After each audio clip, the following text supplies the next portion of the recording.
நீங்கள் யாராவது இந்த பிராண்டு அப்படின்றக்காகவே அந்த ஒரு பிராண்ட் நேமுக்காகவே நிறைய காசு கொடுத்து ஏதாவது டிஷர்ட்டு அல்லது சட்டையெல்லாம் வாங்கியிருக்கீங்களா? அல்லது எத்தனை பேர்லாம் வந்து இதை கவனிச்சிருக்கீங்க?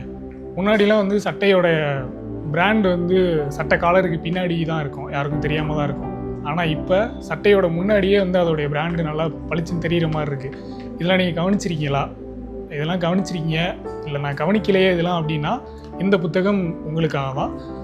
இந்த புத்தகம் வந்து விளக்கை சுற்றும் வெற்றில் பூச்சிகள்.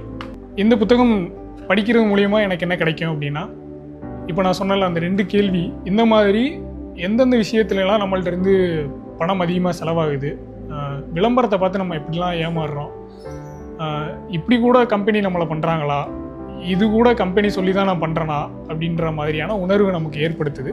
இது வந்து எப்படின்னா, நம்ம நிறைய பொருட்கள் வாங்குகிறோம் இல்லையா, அதனுடைய உளவியல் என்னவா இருக்குது, நம்ம எதனால் இவ்வளோ பொருட்கள் நம்ம வாங்கி குவிக்கிறோம் அப்படின்றதுக்கான ஒரு மனிதனுடைய உளவியல் பற்றி இந்த புத்தகத்தில் ரொம்ப தெளிவாக பேசுகிறாங்க.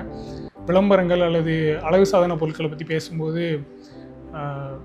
பெண்களை தான் நம்ம சொல்லுவோம் அவங்க ரொம்ப மேக்கப் போடுறாங்கன்னு. ஆனால் நம்ம யூஸ் பண்ணுற சென்ட்டு எல்லாமே வந்து ஒரு ஆண்மகனுக்கான தகுதியாக அவன் உடலில் இருந்து வர்ற மனம் இந்த பிராண்டில் இருந்தால் வரணும் அப்படின்றத ஏதோ ஒரு கம்பெனி நிர்ணயிக்குது அப்படின்ற மாதிரி தான் இதில் சொல்லியிருப்பாங்க. ஆக விளம்பரமும் இங்கே இருக்கக்கூடிய பன்னாட்டு நிறுவனம் தூண்டில மாட்டாதவங்க யாருமே கிடையாது.